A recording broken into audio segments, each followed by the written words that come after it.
y'all, we're talking about balancing equations today. So I've got two here for you. These ones are also in your packet if you want to follow along.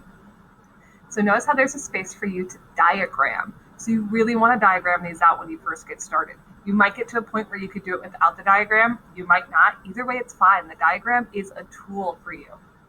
So if we have H2, I'm just going to draw that. I've got an H2 molecule. I've got an O2 molecule. And I've got an H2O molecule. Make sure you get that H2O right.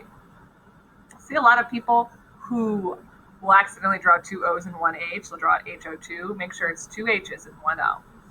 I also like to draw a line here with the yield arrow because remember the yield arrow is like an equal sign. So whatever I have on the left has to be equal to what I have on the right. So right now I have 1, 2 hydrogens. 1, 2 hydrogens. So those are actually good. I've got 1, 2 oxygens and 1 oxygen. So that's not great. I'm going to need more oxygens on the right side. I can't just add a single oxygen. I have to add the whole thing. I have to copy paste the H2O. So all I have on this side is H2O. So that's all I'm allowed to add. So now I've got 1, 2 oxygens, 1, 2 oxygens. I've got 1, 2, 3, 4 hydrogens. 1, 2 hydrogens. So I need to add another H2. And now we're good. 4 hydrogens, 4 hydrogens, 2 oxygens, 2 oxygens. So I just count them up. I've got 1, 2 H2 molecules. I've got 1 O2 molecule. And I've got 1, 2 H2O molecules. Should feel a little bit familiar to when you were balancing charges in ionic formulas. It's a really similar concept. Okay, so now let's try this one.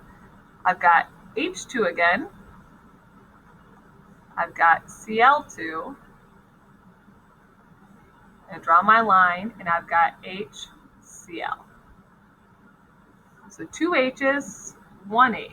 2 Cl's, 1 Cl. So I need more H's and Cl's, which works out because they're already bonded to each other. So I'm going to add another Cl here. So I've got 2 HCl. So 1, 1, 2. And I should note we usually don't write the coefficient for 1. So if we were actually writing this using all of our conventions, we would just leave those blank. Just like when you're writing a compound, if there's only one of an element, we don't write subscript 1. We also don't write coefficient 1 just because it's assumed. So it's okay if you do write it in the blank there, but just know that the convention is we don't write the ones as coefficients, and that's balancing equations.